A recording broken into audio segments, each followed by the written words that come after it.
Hello and welcome back to the course Mechanics and Heat. In this video we're going to continue our discussion about motion in 2 dimensions, and in particular we're going to focus on projectile motion.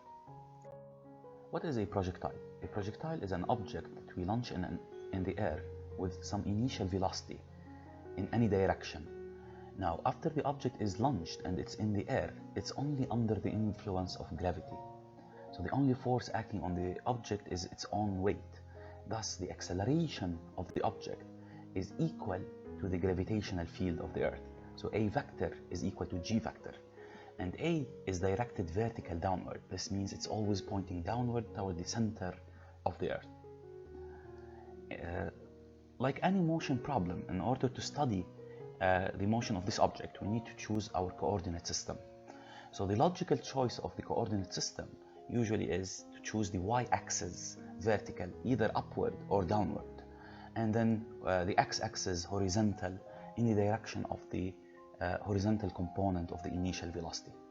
Then we need to choose an origin in order to study the motion of the object. We can choose the origin differently depending on the problem. One of the choices would be the launch point where the object started moving.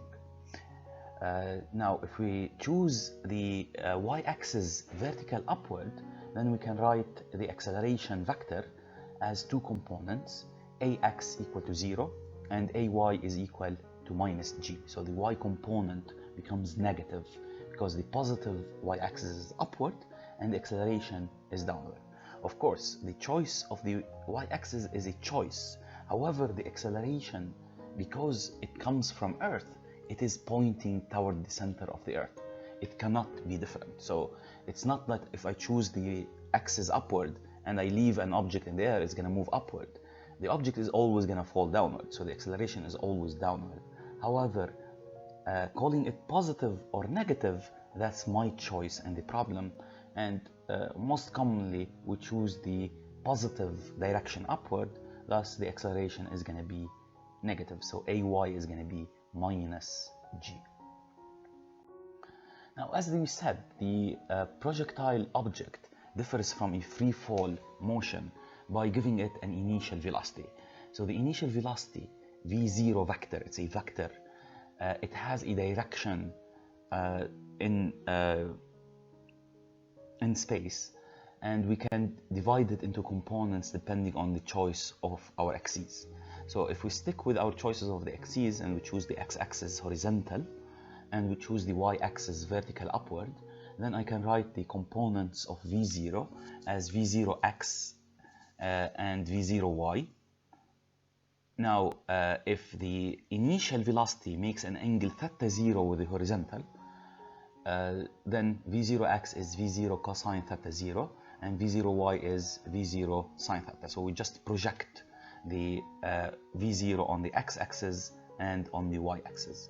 Of course, these projections depend on the angle given and depend on the choices of the axes. So here in this example, we just chose the x-axis horizontal and the y-axis vertical up, and we suppose that the angle theta 0 is given between the initial velocity and the ground. Now the acceleration is independent of the initial velocity, and it's always pointing vertical downward, so it's always equal, ax is equal to 0 and ay is equal to minus g. So the projectile has always, since it has 0 acceleration in the x-axis, it's always have a constant velocity in the horizontal direction.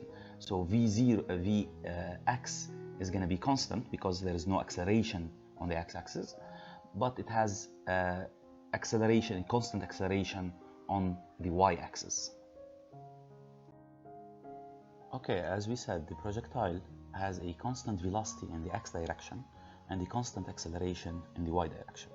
So if we choose the x-axis horizontal and the y-axis vertical upward, we can write the kinematic equations or the equations of motion in the x direction and in the y direction.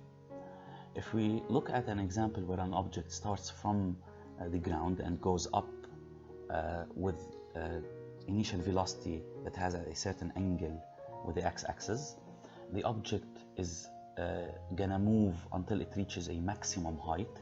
At the maximum height, the velocity in the y direction becomes 0, and the velocity is only parallel to the x-axis. So on the x-axis we have 0 acceleration, the velocity is constant, so it's equal to the initial velocity at any time, and the position is linear with time, so the position x is equal to vx0t plus x0. Now if we choose our reference point at the starting point of the object, then we can say that x0 is 0, and of course y0 is 0. On the y component, or the y component equation, the acceleration is minus g, so the velocity is minus gt plus the initial velocity, and y is equal to minus half gt squared plus vy0t plus y0. So the position on the y-axis is quadratic in time, and of course if we choose the reference point at the launching point, then y0 is going to be 0.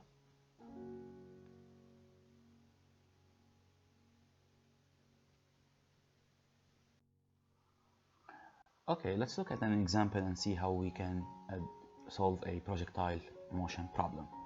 Suppose we have a football player kicking a ball from ground, launching it in the air with an initial velocity of magnitude 11 meters per second, making an angle theta 0 45 degrees with the ground. So this theta 0 is the angle that the initial velocity makes with the ground, with the horizontal direction on the ground. And the magnitude 11 meters per second is the magnitude of the initial velocity. And the object started from the ground. So the first thing we do is we start by choosing our coordinate system. So we're going to choose the reference point as the starting point of the ball, and we're going to choose the y-axis as vertical upward and the x-axis as horizontal in the direction in which we kicked the ball.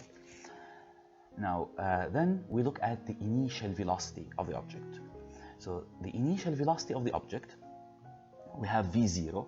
It makes an angle theta 0 with the horizontal. The x component is the horizontal component of the velocity, and the y component is the vertical component.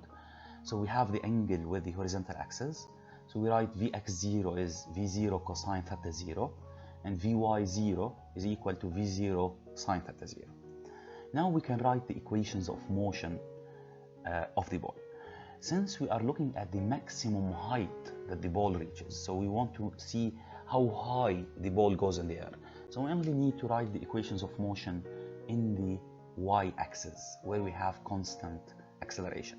So vy is equal to minus gt plus vy0, and y is equal to minus half gt squared plus vy0 t. Now, at the maximum height, the y component of the velocity is 0. So the ball is going to go up to a maximum height, and then it's going to start going down. At y maximum, when it reaches the maximum height, the y component of the velocity becomes 0, and the velocity becomes parallel to the x-axis. So we can put that in the equation for y. So we can write vy is equal to 0. That gives us, from the first equation for the velocity, that t is equal to vy0 over g, or v0y over g. That gives us the time it takes to reach the maximum height. Then we take this time and we substitute it in the second equation where it gives us y. Then we can find that y maximum is equal to 1 over 2 vy0 squared over g.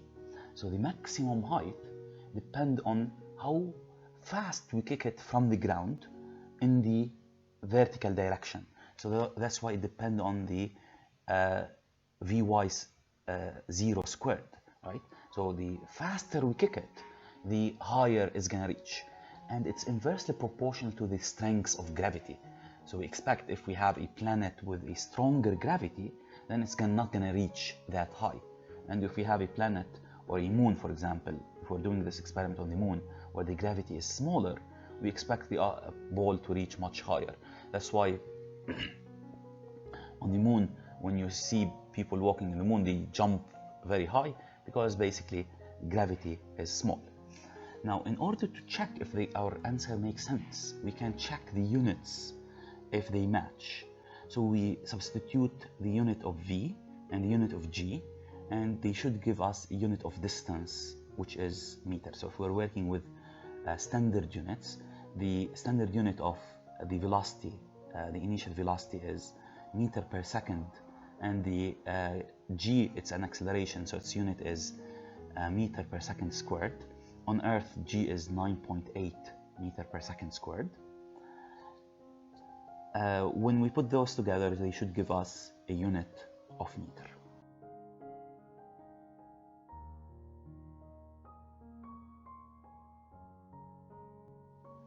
Okay, now let's continue our example by finding the horizontal range of the ball as it hits the ground again. So as we said, the ball goes up in the air, reaches a maximum height, which we found in the previous part, and then it goes back and reaches the ground again.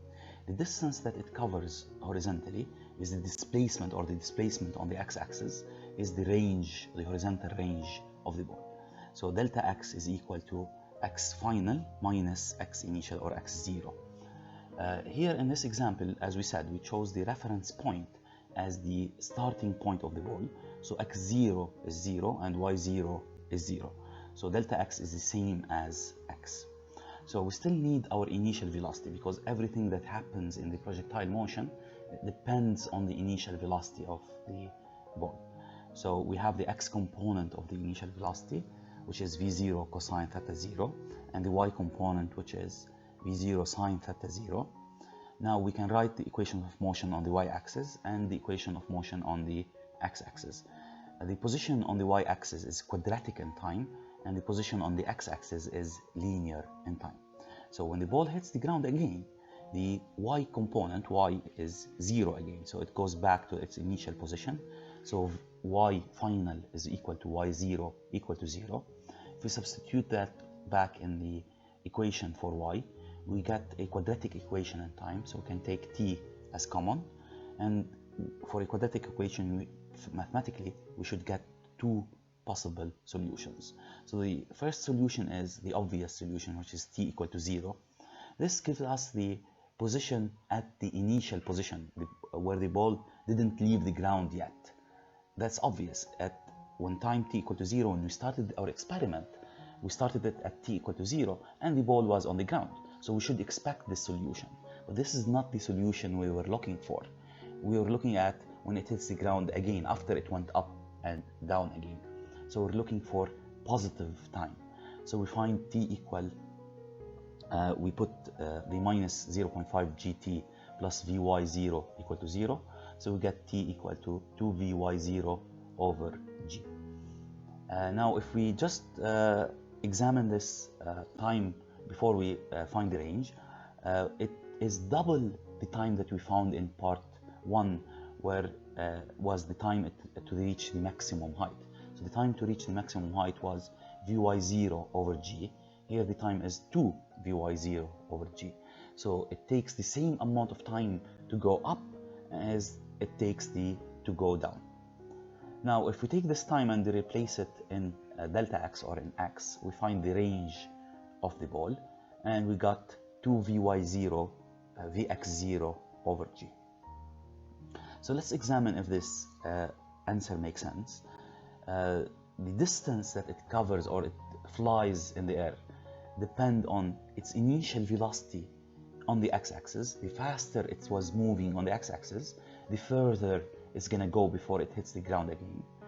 And the longer it spends in the air, vy0, the time it spends on the air depends on vy0, on the velocity in the vertical direction. So the faster it goes in the vertical direction, the longer it spends in the air.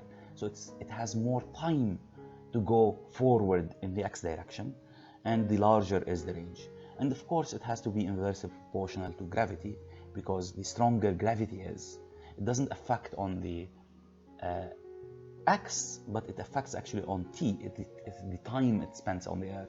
So the time it spends in the air is inversely proportional to g. Thus the range is inversely proportional to g. Also we can examine the dimensions of the answer. So we have velocity multiplied by velocity over acceleration. If we using SI units, that is going to give us meter per second multiplied by meter per second over meter per second squared, and that's going to give us meter, which is a unit of distance. That concludes our lecture for today. Hopefully everything was clear, and hopefully I will see you soon in the later videos.